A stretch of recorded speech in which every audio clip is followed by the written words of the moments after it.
All right, quick review of this rebounder. By the way, I'm not one of those guys looking to be a free reviewer, get free information. This is actually the first video post I've made.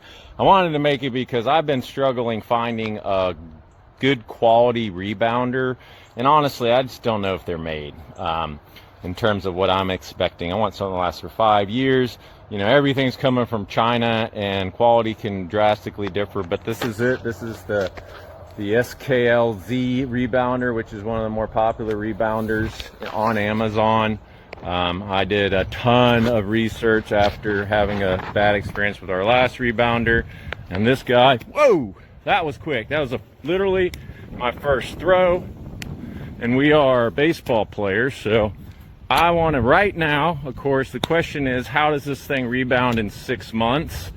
But that is impressive. That was a baseball. I also have a lacrosse ball for you lacrosse players. Seems great. So overall, assembly was fine. It was easy. Anyone that is complaining, by the way, about these bungees being difficult and it being hard to assemble, you're just simply, I'm sorry to say, weak. Mainly, I can understand how females may struggle with this. This was not difficult. My 12-year-old kid struggled with this. But I'm an adult, I have pretty strong fingers and hands, and it's not that hard. Here is the disappointing factor of this. Initially, I'm gonna give this a 4, and here's why it's gonna get a 4. I'd like to give it a 3.5, to be honest. This little mechanism here, this hinge that adjusts the angle, is just kinda, look, you can easily get it out of place, and so look, you see how it doesn't catch?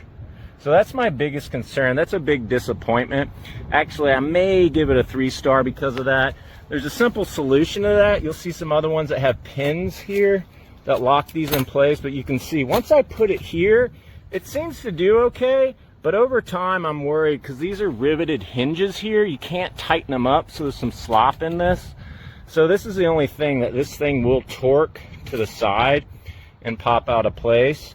Now, again, this hasn't necessarily happened when I've been throwing it, but I'll update the review if I find this to be a big problem. But I think it's just, it would be very easy for them to resolve this by just putting some pins in place so you could lock this in place. So there you go. There's my review of this rebounder.